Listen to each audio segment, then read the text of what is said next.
నమస్తే,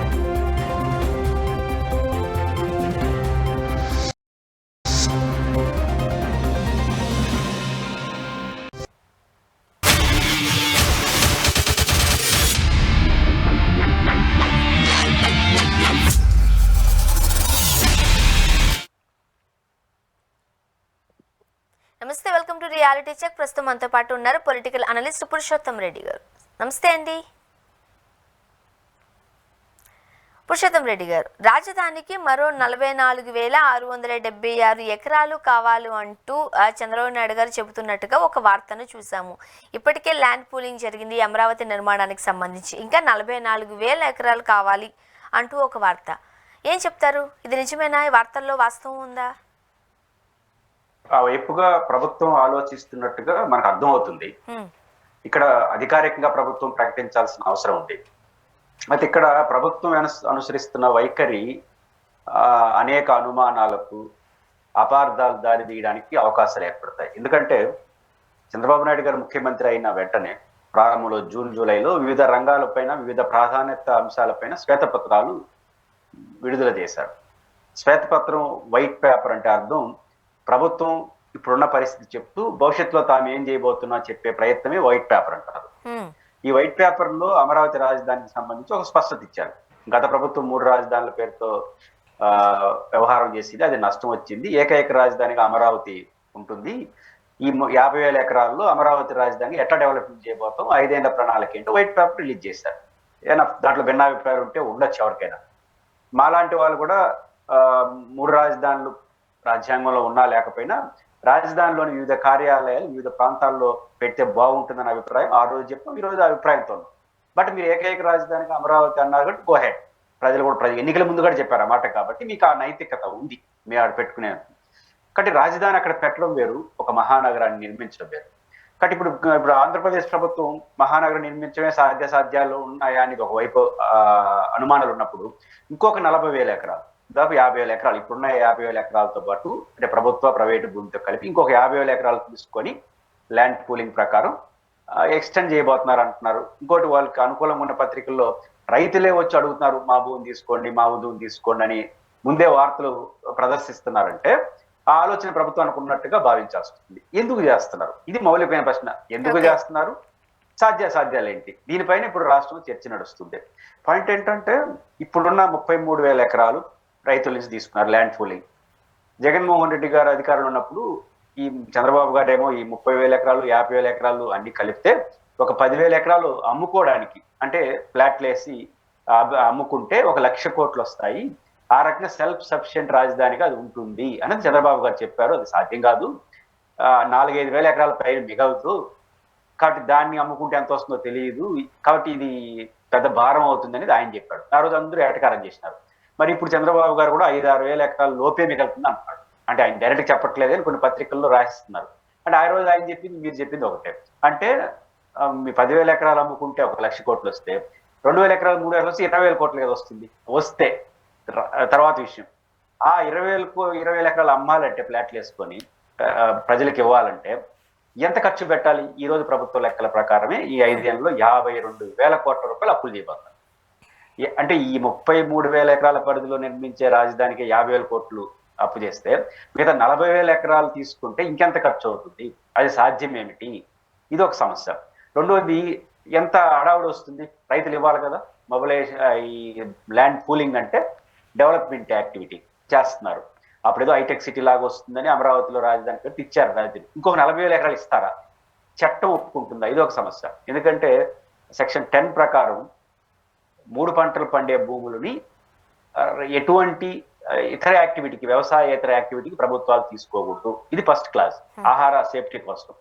రెండో క్లాజ్ ఏమంటారు, ఒకవేళ ఇక్కడ తప్ప ఇంకెక్కడ తీసుకోక పరిస్థితి ఏర్పడితే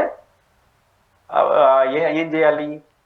33,000 ఎకరాలు తీసుకుంటే 66 ఎకరాలు వేస్ట్ ల్యాండ్ వ్యవసాయం యోగ్యంగా మార్చాలి. ఇది యాక్ట్ చెప్తుంది. ఇప్పుడు 40,000 ఎకరాలు కానీ తీసుకుంటే ఇంకో 80,000 ఎకరాలు ఎక్కడ డెవలప్మెంట్ చేస్తారు?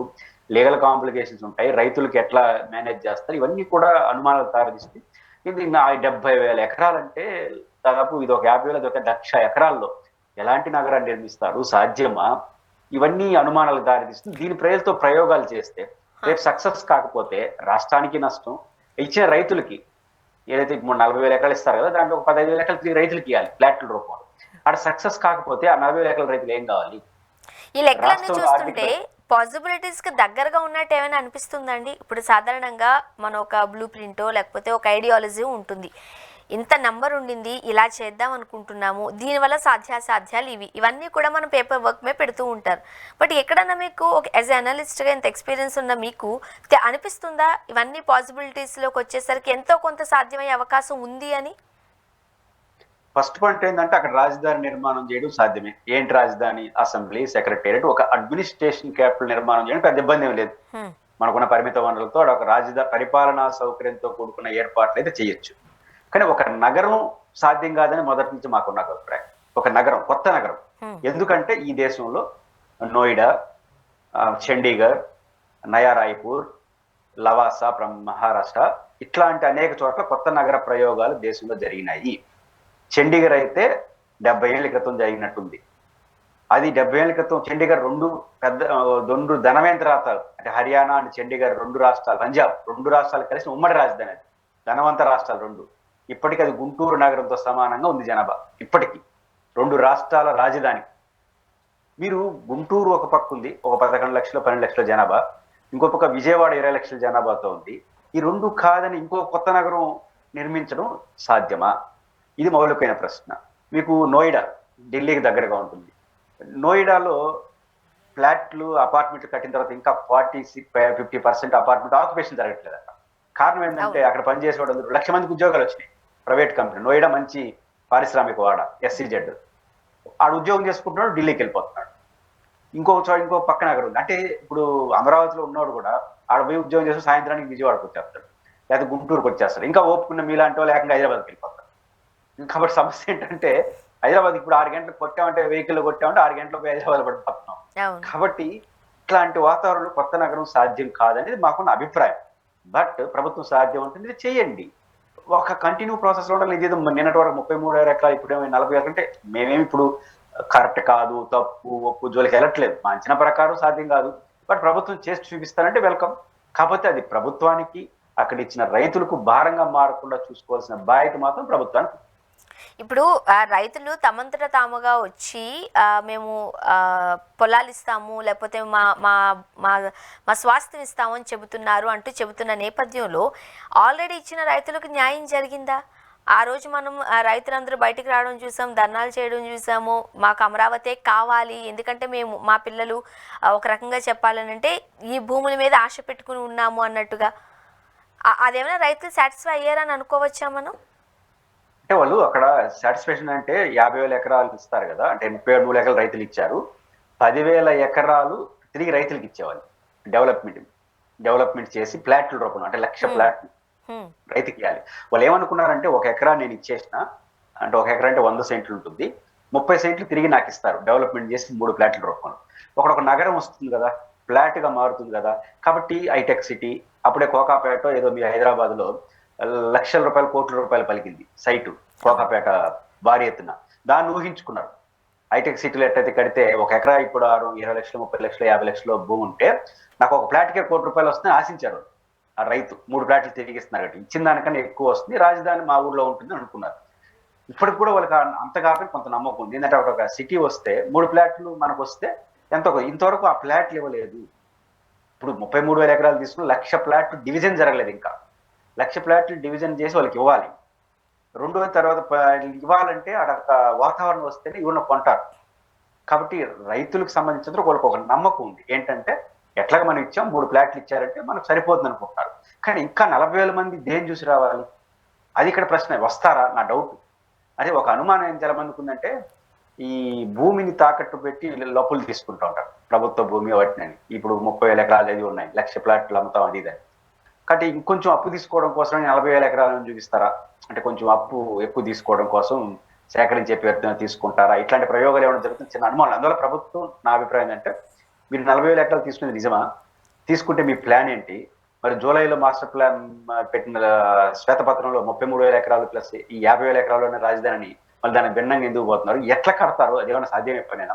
అసెంబ్లీ, సెక్రటరియట్, రాజ్ భవన్ మీ చేతిలో ఉంది కట్టేస్తారు, 3 బిల్డింగ్లు కట్టేస్తారు, 3 ఎకరాల్లో కట్టేస్తారు. మిగిలిన నగరాన్ని అంతా అది ప్రజలు నిర్మించుకోవాలి కదా. హైదరాబాద్ ఎట్లా నిర్మించుకోవాలి, అది ఎందుకు నిర్మించుకుంటారు? అది ఏముందని రావాలి? మీరు హైదరాబాద్ లో ఉన్నారు, ఒక కేసు ఆర్థిక వెసులుబాటు వస్తుంది, ఏడ కొడతారు ఫ్లాట్? భవిష్యత్తున్న చోట ఫ్లాట్. మేము హైదరాబాద్లో ఉన్నాము, మీరు తిరుపతిలో ఉన్నారు, అంటే మీరు వెళ్ళి అమరావతి సరౌండింగ్స్ చూసారో లేదో నాకైతే తెలియదు, కానీ రీసెంట్గా ఒక 15 to 20 days బ్యాక్ మేము విజయవాడ వెళ్ళినప్పుడు ఒకసారి అదంతా చూద్దాం అమరావతి ఎలా ఉంటుందని వెళ్ళినప్పుడు చుట్టూరు తోటలు ఉన్నాయి, అరటి తోటల మధ్యలో నుంచి వెళ్ళాము. ఎక్కడైతే రాజధాని నిర్మాణం అని చెబుతున్నారో లేకపోతే సెక్రటేరియట్ ఉందో ఆ ప్రాంతం వెళ్ళాము. ఒక చిన్న డౌట్ ఏమొచ్చింది అని అంటే, అసలు మహిళలు సెక్రటేరియట్లో పనిచేసే మహిళలకి ట్రాన్స్పోర్ట్ ఎట్లా ఉండిందా అని మనకు తెలియదు. మనం వెళ్ళి చూసి వచ్చేస్తాం కాబట్టి ఐడియా లేదు. ఎక్కడో ఒక మధ్యలో చుట్టూరు పొలాలే, చుట్టూరు ఒక రకంగా చెప్పాలంటే గ్రీనరీనే ఉంది, పాపులేషన్ లేదు, అది ఇంకా పల్లెటూరు వాతావరణంలో కనిపిస్తోంది. అక్కడ ఇన్ని వేల ఎకరాలు తీసుకుని అంత అభివృద్ధి సాధ్యం అంటారా? మీరు హైదరాబాద్ చూసినట్లయితే మన అసెంబ్లీ ముందు నుంచి వెళుతూ ఉంటాము, ట్రాఫిక్లో ఇరుక్కుపోతూ ఉంటాము, నడి రోడ్డు మీద ఉంటుంది, జనాభా ఉంది. అక్కడ పరిస్థితి ఏంటి అనేది అర్థం కాలేదు. అంటే పాయింట్ ఏంటంటే మీరు చెప్పినంత వాస్తవమే, ఇప్పుడే అంత ఊహించుకో. ఎందుకంటే 19 గ్రామాల పరిధి, గ్రామమే, మీరు గ్రామం లాగా ఉందంటే అది గ్రామమే కదా, ఇప్పటికి కూడా గ్రామమే. 19 గ్రామాల పరిధిలో 33,000 ఎకరాలు సేకరించారు, గ్రామమే. ఆ గ్రామం మధ్యలో ఉన్న ఒక ఏరియాలో అసెంబ్లీ, ఇంకొక ఏరియాలో సెక్రటేరియట్, ఇంకొక ఏరియాలో హైకోర్టు కట్టారు. 3 బిల్డింగ్లు తప్ప మిగతా గ్రామాలే, 19 గ్రామాలు. కాబట్టి ఆ 19 గ్రామాలు సిటీ మారినంత వరకు అట్లే ఉంటుంది. మీరు సెక్రటేరియట్కి వెళ్ళి లోపలికి వెళ్ళాలంటే పర్మిషన్ కావాలి. సెక్రటేరియట్ లోపల ఆడ క్యాంటీన్ ఉంది, మంచి క్యాంటీన్ ఉంది. దాన్ని దాటేసినట్టు మరి విజయవాడకు వచ్చి టీ తాగాల్సింది, లేకపోతే మంగళగిరికి రావాల్సిందే. మీరు హైకోర్టు అయితే మరీ దూరం. ఇప్పుడు ఏదో టీ షాప్ అని చెప్పాడు కదా హైకోర్టు చీఫ్ జస్టిస్, మాకు టీ కాఫీ తాగాలనే ఇబ్బంది ఉంది, మళ్ళీ వారంటే 10-20 కిలోమీటర్లు విజయవాడకి రావాలి. పాయింట్ ఏంటంటే అది అభ్యంతరకరం కూడా కాదు, ఎందుకంటే స్టార్టింగ్ డేస్ అట్లే ఉంటుంది. కాకపోతే మీరు ఊహిస్తున్నారు చూడు, హైదరాబాద్ అయిపోతుంది మీ ఫ్లాట్లు కొని ప్రభుత్వం చెప్తా ఉంది చూడు, అది అభ్యంతరం అంటున్నాను. చాలా టైం పడుతుంది. హైదరాబాద్ నగరం కాబట్టి 400 సంవత్సరాలు పట్టింది. కాబట్టి అంత సాధ్యమా? ఇప్పుడు హైదరాబాద్ లో చంద్రబాబు గారు ఇచ్చిన రిపోర్ట్ ప్రకారం నంబర్ చెప్పండి సార్, ఎన్ని సంవత్సరాలు పట్టింది? 400 పైచిలకు సంవత్సరాలు పట్టింది భాగ్యనగర్ తో స్టార్ట్ అయినప్పుడు నుంచి. దట్టు చంద్రబాబు గారు ప్లానింగ్ కమిషన్ ఒక రిపోర్ట్ ఇచ్చినాడు విడిపోయేటప్పుడు. మాకు హైదరాబాద్ నగర నిర్మాణం ఎట్లా జరిగిందంటే ఆయన చెప్తాడు, 4 లక్షల కోట్ల రూపాయలు విలువైనటువంటి రాష్ట్ర ప్రభుత్వం పెట్టుబడులు పెట్టింది. 4 లక్షల కోట్లు ఉమ్మడి రాష్ట్రంలో. 2 లక్షల కోట్లు విలువైనటువంటి కేంద్ర ప్రభుత్వం డబ్బులు పెట్టింది. ఇది పరిశ్రమలు, BHCL, మీ కూకట్పల్లి ఆ ఏరియాలో చూస్తే కనపడుతుంది కదా, ఇవన్నీ కట్టింది. ప్రైవేట్ ఇన్వెస్ట్మెంట్స్ ఇంకొక 6 లక్షలు కట్టలేడు. 12 లక్షల కోట్ల రూపాయలు విలువైన పెట్టుబడులు ఈ 40 ఏళ్ళలో పెట్టారు కాబట్టి హైదరాబాద్ అయింది. మాకు ఒక రాజధాని కావాలంటే మాకు డబ్బులు ఏంటని చంద్రబాబు కరెక్ట్ గా చెప్పినాడు అధికారంకి వచ్చినాక. అంటే రాష్ట్ర ప్రభుత్వమే 4 లక్షల కోట్లు పెట్టిందంటే ఆ రోజుల్లో, ఇప్పుడు 10 లక్షల కోట్లు పెట్టాలి అలాంటి నగరం రావాలంటే. ఎక్కడుంది? మనం 50,000 ఈ నెలలో 3,000 కోట్లు రాకపోతే జీతాలు వేయలేకపోతున్నాం. ఆ పరిస్థితి కేంద్ర ప్రభుత్వం ఒక ఇన్స్టిట్యూట్ పెట్టి ఉండేది అమ్మేస్తా ఉంది. కాబట్టి ఈ పరిస్థితి ఉంది కాబట్టి అలాంటి నగరాలు ఊహించుకోవద్దని మేము అంటున్నాం. ఇది అయిపోయింది, ఈ డిబేట్ కూడా అయిపోయింది. ఇంకా ప్రభుత్వం చేయదలుచుకుంటే మీరు చేయండి, బట్ కాంక్రీట్ గా ప్రజల ముందు వాస్తవాలు చెప్పండి. ఈ 40,000 ఎకరాలు తీసుకుని కొంచెం ఆందోళన కలుగుతుంది. అయితే ప్రభుత్వం దీని సరైన వివరణ ఇకపోతే అది అక్కడ రైతులు కూడా అంగీకరిస్తారని నేనైతే అనుకోను. ముఖ్యంగా రాజధానికి ఇన్ని వేల ఎకరాలు అవసరం అంటారా అనేది ఇది ప్రధానంగా రేజ్ అవుతున్న ఒక క్వశ్చన్. అవసరం అంటారా? రాజధానికి నిజానికి ఇన్ని ఎకరాలకు కావాలని రూల్ ఏం లేదు. ఒక నగరానికి ఎక్స్టెన్షన్ ఇప్పుడు హైదరాబాద్ లో ఉంది, శంషాబాద్ కట్టారు, ఒక 5,000 ఎకరాలు తీసుకున్నారు, శంషాబాద్ కట్టారు. దాని చుట్టూ ప్రజలు వాళ్ళ పాటికి వాళ్ళు ఇల్లు కట్టుకుంటారు, వాళ్ళ సొంత. అట్లా ఉండాలి ఏదైనా కొత్త నగరం. నేనే ఒక కొత్త నగరం 50,000 ఎకరాలు తీసుకుంటాను, దాంట్లో ఒక రాజధాని కట్టేస్తానంటే జరగదు. ఎందుకంటే మీకు లవాసా చెప్పారు.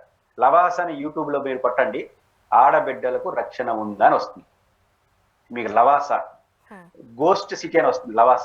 లవాసా కొట్టండి. లవాసా ఎక్కడుందో తెలుసా? ముంబైకి దగ్గర. టాటా వాళ్ళు ఒక 20,000 ఎకరాలు ఇదే అమరావతి మోడల్ డెవలప్మెంట్ చేసి బంచి బిల్డింగ్ కట్టేసినారు. జనం రావట్లేదు. ఎందుకు వస్తారు? నీకు బిల్డింగ్ ఉంటే జనం వచ్చేస్తారా?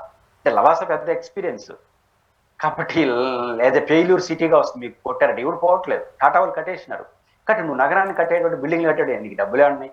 కాబట్టి నగరం ఎప్పుడు కూడా ఎక్స్టెండ్ అయ్యేది ఉన్నది మెల్లిగా అభివృద్ధి చెందుకుంటూ పోవాలి. గవర్నమెంట్ స్థలాల్లో ప్రభుత్వం బిల్డింగ్లు కడితే చుట్టూ ప్రజలు, ఇప్పుడు హైదరాబాద్ అంతా ఎవరికి వాళ్ళు విస్తరించుకుంటా పోయారు, ప్రభుత్వం ఒక చోట ఇన్స్టిట్యూషన్స్ పెట్టుకుంటా పోయింది. నేనే ఒక 50,000 ఎకరాలు చేస్తాను, నేనే ప్లాంట్ సిటీ కడతానంటే ఎట్లా కడతావు, ఏం కడతావు? అది మౌలికమైన ప్రశ్న. అది ఇంకా ప్రభుత్వాలు సమాధానం చెప్పుకోవాలి. అండ్ ఇంకొకటి, చంద్రబాబు నాయుడు గారి పైన సీనియర్ జర్నలిస్ట్ రాజదీప్ గారు సీరియస్ అయ్యారు. ఆ రోజు ఆ ప్రధానమంత్రి మోదీ గారిని ఏం మాట్లాడారు, ఏం భాష మాట్లాడారు, ఇప్పుడు ఎలా పొగడ్తలతో సేమ్ అదే టంగ్తో ఎలా మాట్లాడగలుగుతున్నారు అని కాస్త గట్టిగానే ఆయన స్పందించడం జరిగింది. బట్ మనకు తెలుసు రాజకీయాల్లో శాశ్వత శత్రువులు ఉండరు, శాశ్వత మిత్రులు ఉండరు. ఏమంటారు? నేచురల్ అయినా విమర్శలు కరెక్టే. ఇది చంద్రబాబు గారు ఓపరగానే వాళ్ళని రాజకీయంగా 2-3 సార్లు విభేదించాడు, మళ్ళీ కలుస్తున్నాడు. అంటే బీజేపీతో ఉమ్మడి రాష్ట్రంలో ఒకసారి మళ్ళీ వెనక్కి రావడం, మళ్ళీ ముందుకు పోవడం, మళ్ళీ వెనక్కి రావడం, ఇది జరుగుతుంది. రేపు కూడా వెనక్కిపోవచ్చు. అంటే రాజకీయ అవసరం, దీన్ని ఆయన అవకాశవాదం అన్నాడు, నేను రాజకీయ అవసరం అంట. చంద్రబాబు గారు రాజకీయ అవసరం కోసం, తన రాజకీయ లక్ష్యాల కోసం చాలా రాజకీయ పార్టీలతో సహవాసం చేశారు, స్నేహం చేశారు, విభేదించారు. బట్ మనం రాజకీయ అవసరం అంటాం. రాజ్దీప్ లాంటి వాళ్ళు రాజకీయ ఏమంటారు, రాజకీయ అవకాశవాదం అంటారు ప్రత్యర్థులు. మనలాంటి వాళ్ళు జర్నలిస్టులు, అనలిస్టులు రాజకీయ అవసరం అంటాం. చంద్రబాబు గారు రాష్ట్ర అవసరం అంటాడు. అంతా ఒకటే. ఆయన ఎందుకు పొత్తు పెట్టుకున్నారంటే రాష్ట్ర అవసరం కోసం, ఎందుకు విభేదించారంటే రాష్ట్ర అవసరం కోసం. మనం ఏమంటాడు, విభేదించినా లేకపోతే రాజకీయ అవసరం కోసం అంటాం. అలాంటి వాళ్ళు రాజకీయ, ఆయన శత్రువులు రాజకీయ అవకాశవాదం అంటారు. 3 కరెక్టే, 3 రాంగ్ పరిస్థితి. అంటే చంద్రబాబు గారు మొదటి నుంచి కూడా రాజకీయ అవసరాలు, రాజకీయ నేపథ్యంలో ఆయన డిప్లొమాటిక్ గా రకరకాల సోదరు తీసుకున్నాడు. ఇంకా ఆయన ప్రజలు కూడా యాక్సెప్ట్ చేస్తారంటే దానికోసం కాదు, ఎవరి మీద వ్యతిరేకత ఓట్లేస్తున్నారు. ఇప్పుడు అవకాశవాదం అంటే బీజేపీది అవకాశవాదం కదా, ఇప్పుడు ఆయనది అవకాశవాదే, మరి బీజేపీది ఏమవుతుంది? రాజ్దీప్ గారు అది కూడా మాట్లాడాలి కదా.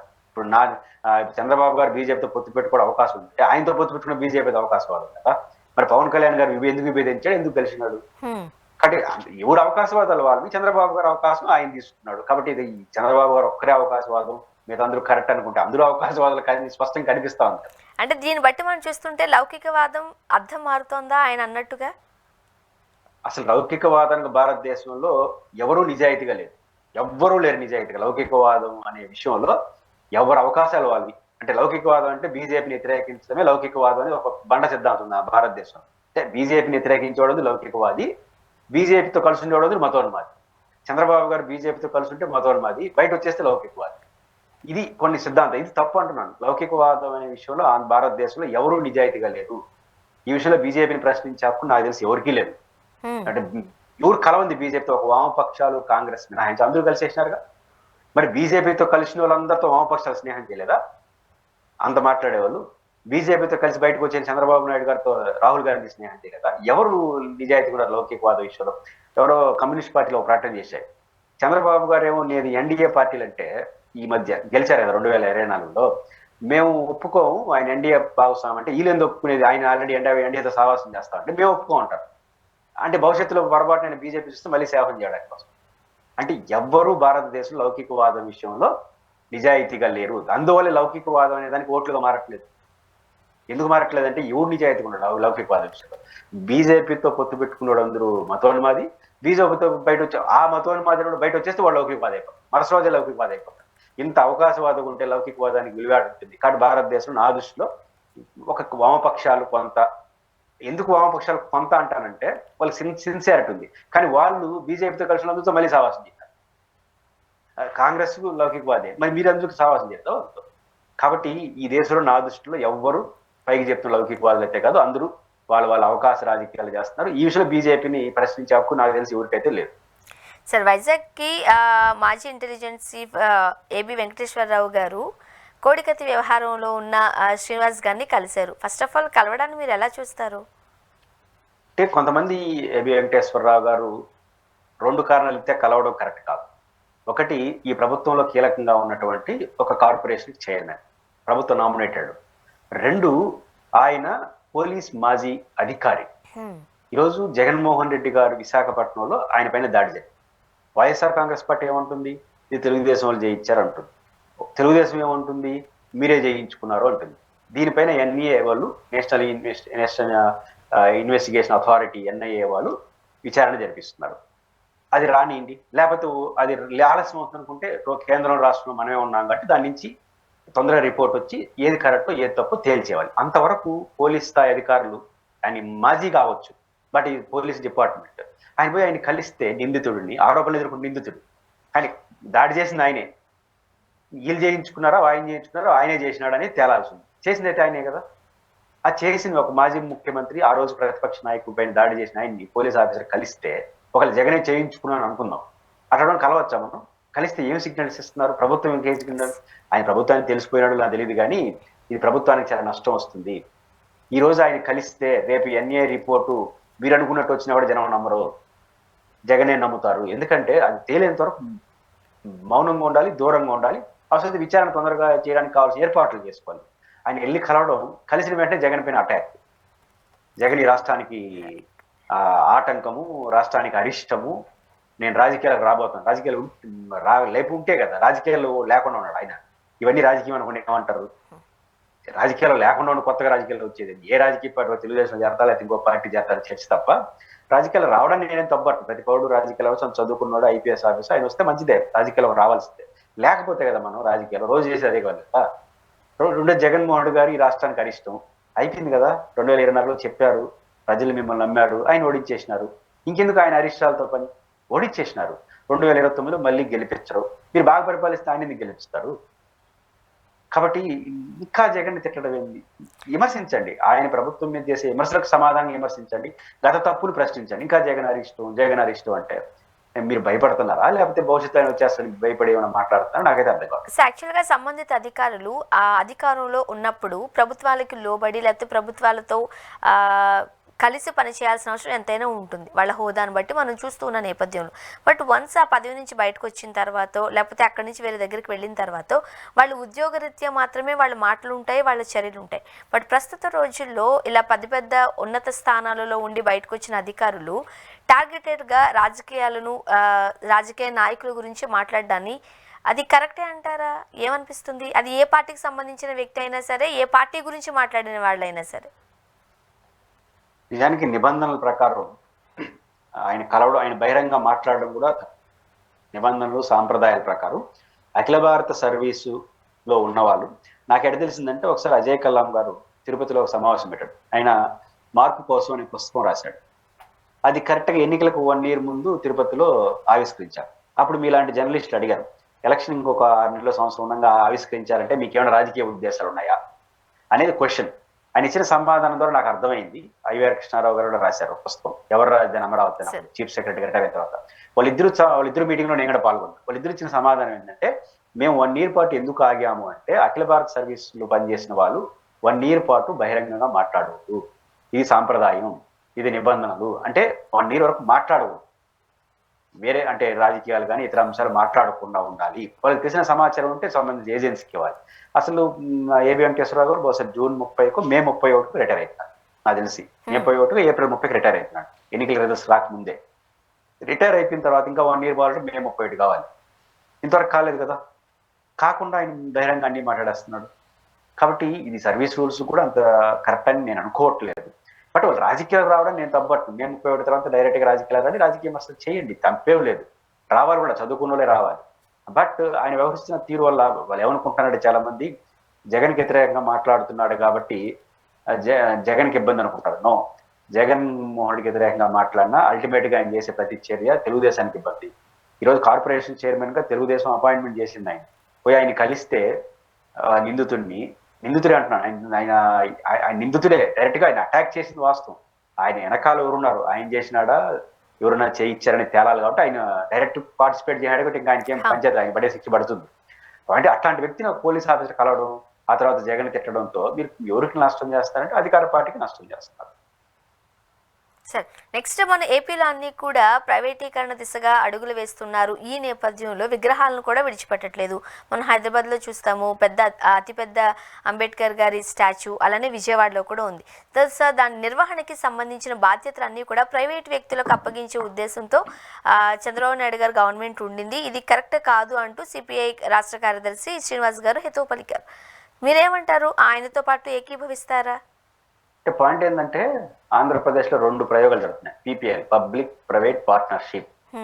అంటే చంద్రబాబు గారు వచ్చిన వెంటనే చెప్తున్నారు, అంటే మెడికల్ కాలేజ్ జగన్మోహన్ రెడ్డి గారు 17 దాకా లోక్సభ నియోజకవర్గాల్లో పెట్టడం, దాంట్లో 5 ప్రారంభం అయిపోవడం, ఇంకోటి ప్రారంభానికి నోచుకునే దాంట్లో ప్రభుత్వం ఏం చేయలేని అంటుంది. పబ్లిక్ ప్రైవేట్ రంగంలో పెడతానంటుంది. ఆల్రెడీ కన్స్ట్రక్షన్ లో ఉండదాన్ని. కాబట్టి అన్ని రంగాల్లో పబ్లిక్ ప్రైవేట్ పార్ట్నర్షిప్ అనేది మా విధానం అని ఆల్రెడీ తెలుగుదేశం ప్రభుత్వం ప్రకటించింది. కోసం అందులో భాగంగా ఈ అంబేద్కర్ విగ్రహం నిర్మించినటువంటి ఏరియాని కూడా ఆ పరిధిలోకి తీసుకొస్తున్నారు. రెండోది, చంద్రబాబు గారు మొదటి నుంచి కూడా ప్రైవేట్ రంగం పట్ల మక్కువ కలిగింది. గవర్నమెంట్ సెక్టార్లో వీళ్ళని తక్కువ ఉండాలి, సాధారణ పరిపాలన, శాంతి భద్రతలు మినహాయించి మీకంతా ప్రైవేట్లోనే ఉండాలని నేను ఫిలాసఫికల్గా మాట్లాడుతున్నాను. మనసులో మాట కూడా చెప్పాడు. ఇది ఫస్ట్ పాయింట్. రెండో పాయింట్, ఈ మధ్య కాలంలో P4 ఉంది కదా, అంటే పేదరిక నిర్మూలన కూడా ధనికులతో సాధ్యం, ధనికుల్ని అనుసంధానం చేసి పేదరిక నిర్మూలన చేసేస్తున్నాడు. పేదలకు సహాయం చేయడం, పేదరిక నిర్మూలన దీంతో అంటున్నాడు. అంటే పేదరిక నిర్మూలనైనా ప్రభుత్వ ప్రవేశపెట్టిన ప్రైవేట్ రంగం పట్ల ప్రభుత్వానికి ఒక మక్కువ ఉంది, ఒక విధానపరం తీసుకుంది. కాబట్టి అన్ని రంగాలు ఇది వస్తుంది. సిపిఎం పార్టీ రాష్ట్ర కార్యదర్శి మొదటి కూడా సిపిఎం పార్టీ పబ్లిక్ సెక్టార్ లో ఉండాలి, గవర్నమెంట్ అజమాయిషి ఉండాలని కోరుకునే పార్టీ కలిసి. అంటే నేను కూడా ఇట్లాంటి ఇన్స్టిట్యూషన్స్ కొన్ని వ్యవస్థలు పబ్లిక్ సెక్టార్లో ఉండాలి. అంటే పబ్లిక్ సెక్టార్ అంటే అంబేద్కర్ వృత్తిమానం అనేది పబ్లిక్, అది గవర్నమెంట్ నిర్వహణలోనే ఉంటేనే బాగుంటుంది. ఎందుకంటే పెద్ద ఏరియా, విజయవాడ హాట్ ప్లేస్ లో ఉంటుంది. కేవలం అంబేద్కర్ విగ్రహమే కాదు, దాని చుట్టూ ఉన్న ప్రహరీలు కానీ మంచి వాతావరణం విజయవాడ ప్రజలకు అందుబాటులో ఉంటుంది కదా. కాబట్టి ఖచ్చితంగా అది పబ్లిక్ లో ఉంటే మంచిది. కాకపోతే ప్రభుత్వం ఎందుకు చేస్తుందంటే అది ఒక విధానం. అది అన్ని పబ్లిక్ ప్రైవేట్ లో ఉండాలనుకుంటున్నారు. పేదరిక నిర్మూలన కూడా ప్రైవేట్ వ్యక్తులతోనే సాధ్యం అని నమ్ముతున్న ప్రభుత్వం అంతకు భిన్నంగా ఆలోచిస్తుందని నేను అనుకున్నాను. అండ్ ఫైనల్గా చెప్పండి, ఇప్పుడు చంద్రబాబు నాయుడు గారి వల్లే ఈ వక్ బిల్కి సంబంధించి ఒక రకంగా చెప్పండి ప్రవేశపెట్టడానికి కారణం అంటూ కూడా అసదుద్దీన్ ఓవైసీ గారు మండిపడ్డారు, గరం అయ్యారు. ఏం చెప్తారు? ఒకటి ఉంది, చంద్రబాబు నాయుడు గారు వక్ బిల్ని సమర్థించాడు, అది ఒక వాస్తవం, దాంట్లో ఏం సందేహం లేదు. అయితే చంద్రబాబు గారి పేరు, నితీష్ కుమార్ పేరు ఎందుకు వస్తుందంటే వాళ్ళిద్దరూ బీజేపీ కాదు, వాళ్ళిద్దరు సపోర్ట్ లేకుండా బీజేపీ ప్రభుత్వం అధికారంలో ఉండలేదు. వీళ్ళిద్దరు సపోర్ట్ తోనే కొనసాగుతుంది. అంత మెజారిటీ, సొంత మెజారిటీ లేదు కదా, సొంత మెజారిటీ రాలా ఈసారి. కాబట్టి వాళ్ళిద్దరికి కీ రోల్ ఇస్తున్నారు. బహుశా వాళ్ళిద్దరు కానీ అభ్యంతరం చెప్పుకుంటే బిల్లు పాస్ అయింది కదా, ఆ కోణంలో వాళ్ళిద్దరు కారణం అంటున్నాడు. అంటే ఖచ్చితంగా వీళ్ళిద్దరు కానీ రిజెక్ట్ చేస్తుంటే, వ్యతిరేకించుంటే ప్రభుత్వమే ఉండదు. నితీష్ కుమార్ గారు, చంద్రబాబు గారు తన ఎంపీల మద్దతు ఉపసంహరించుకుంటే ప్రభుత్వం నడవదు. కాబట్టి అంత అవకాశం మీకు ఉంది కాబట్టి మీరు వ్యతిరేకించలేదు అనే ఉద్దేశంతో బహుశా వారు మాట్లాడుండొచ్చు. ఖచ్చితంగా ఉమ్మడి ఆంధ్రప్రదేశ్లో ముస్లిం మైనారిటీస్ అందరిలో కూడా తెలుగుదేశం పార్టీకి వ్యతిరేకంగా మాట్లాడడానికి కూడా ఒక కారణం ఉండొచ్చు. వారు చెప్పిన యాంగిల్ కాకపోయినా చంద్రబాబు గారు సపోర్ట్ లేకుండా, నితీష్ కుమార్ గారు సపోర్ట్ లేకుండా ఈ వక్ బిల్ ఆమోదించడం అనేది జరగదు. ఎందుకంటే వాళ్ళ మద్దతుతోనే ఆ ప్రభుత్వం ఉంటుంది అనేది ఒక వాస్తవం. చూద్దాం sir. Thank you so much అండి, మీ అభిప్రాయాలు పంచుకున్నారు. Thank you very much.